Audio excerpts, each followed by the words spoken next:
Olá, meu nome é Ramona Rodrigues e eu irei apresentar o artigo que tem como título A Variação Radial e Longitudinal da Densidade Básica da Madeira de Sabiá, a Mimosa Caesalpinifolia, sob a orientação do professor doutor Rafael Rodolfo de Mello.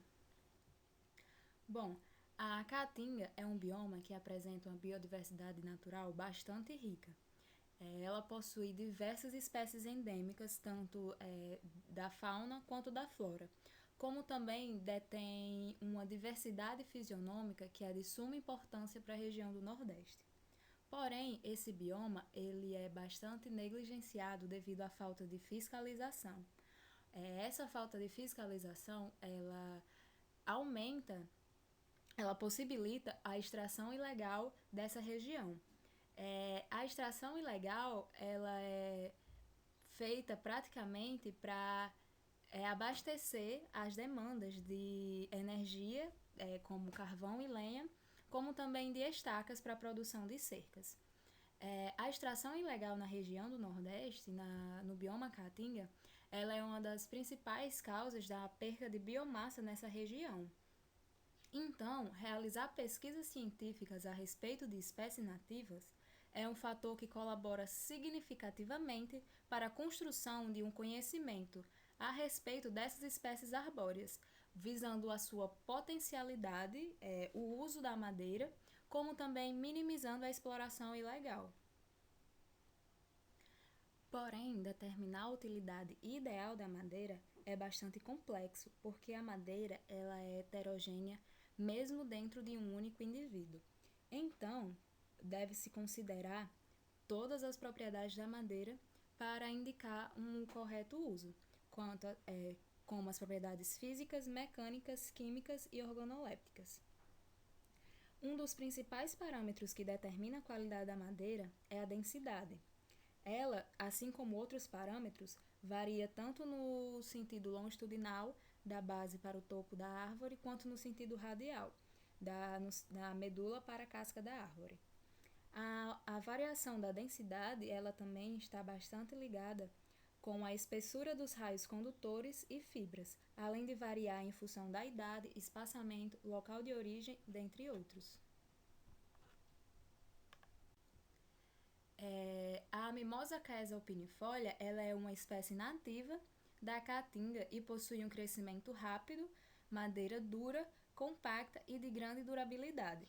Ela fornece diversos produtos e utilizações, como a alimentação vegetal, características ornamentais, uso medicinal e apícola, produção de carvão vegetal para madeira serrada e roliça. Também ela é uma pioneira, o que é bastante importante na recuperação de áreas degradadas.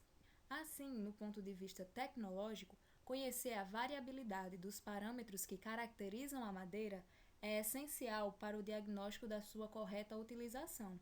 Portanto, esse trabalho teve como objetivo avaliar a variação radial e longitudinal da densidade básica da madeira de sabiá. Bom, o local de coleta foi realizado no município de Governador de Cerrosado, no Rio Grande do Norte, mais precisamente na Fazenda IP. A região ela possui um clima quente e semiárido, de temperatura média de 27,4 graus Celsius e com a vegetação nativa caatinga e hiperxerófila. Para a realização das análises, foram abatidas 3 árvores que possuíam nenhum defeito aparente, sem nós e bifurcações, e com diâmetro à altura do peito de 8 a 12 centímetros. Foram retirados 5 discos ao longo da árvore, de cada disco com 10 centímetros de espessura, e foram retirados ao longo da árvore a 0, 25, 50, 75 e 100%. Após retirada esses discos, em laboratório foram retirados 1/4 de cada disco, uma fração de 1/4, e cada fração dessa foram separada em 3, referentes às posições da medula, intermediário e casca.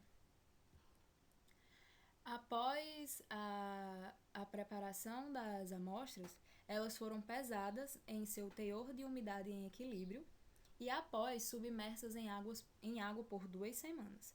Após ficar submersa em água por 2 semanas, elas estabilizaram a massa no teor de umidade saturado, e após elas ficarem saturadas, elas foram feitas para realizar o volume das amostras. E o volume ele foi realizado pelo método de deslocamento de água, como está descrito aqui na imagem. Após a mensuração do volume, essas amostras elas foram colocadas em estufa a 105 graus por 2 dias até atingir massa constante, para se obter os valores da massa seca. Assim, com essas etapas, foi possível obter dados para calcular e definir a densidade básica da madeira. A equação é esta, onde P é a densidade básica, que é igual a massa seca dividido pelo volume saturado. A obtenção da variação da densidade básica se obteve aplicando a análise de variância com arranjo fatorial, onde foi avaliado 2 fatores, a posição longitudinal com seus 5 níveis e a radial com 3 níveis. O teste que foi empregado foi Scott-Knott a 5% de significância. A variação da densidade básica no sentido radial foi classificada de acordo com Penichen and Desree. Essa classificação ela é separada em 4 representatividades, e nela está cada possível variação da densidade no sentido radial. Sobre os resultados e discussões. A tabela 2 ela demonstra a variação da densidade básica da madeira de sabiá, tanto nas posições radial quanto na axial. É possível observar que, em ambas as posições, obteve-se uma variação da densidade ao longo da árvore.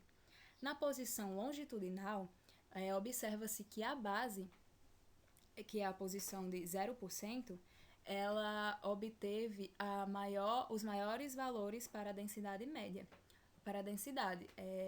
que diferiu significativamente das demais posições, onde essas demais posições não se diferiram e manteram um comportamento constante.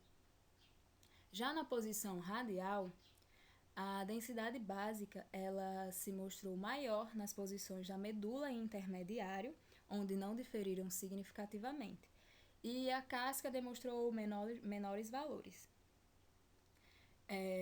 Apesar de que Katanen em 2020 e Gonçalves et al. Em 2010 terem encontrado valores bastante semelhantes a deste trabalho, deve-se ter em mente que a variação da densidade da madeira não possui padrão e varia de acordo com a espécie e procedência do indivíduo. A densidade média básica verificada nesse estudo para a madeira de sabiá foi de 0,76 gramas por centímetros cúbicos, considerado como uma madeira pesada. Apesar da densidade elevada ser um parâmetro de boa qualidade da madeira, deve-se levar em consideração outros fatores visando a finalidade do uso, pois Gonçalves et al. Em 1999, em seu estudo, definiu que, apesar do sabiá, sua alta densidade do sabiá ser desejável para a produção de papel, ela gera muitos resíduos. E Pais concluiu que a alta densidade não é garantia de uma boa durabilidade natural. Sendo assim, conclui-se que a densidade média da Mimosa caesaplanifolia foi de 0,76 gramas por centímetros cúbicos e variou tanto no sentido radial quanto longitudinal. No sentido longitudinal, foi verificado valores da densidade superiores na base e constante nas demais posições, e no sentido radial, a medula e intermediário demonstraram maiores valores para a densidade, com decréscimo na casca. Muito obrigada pela atenção.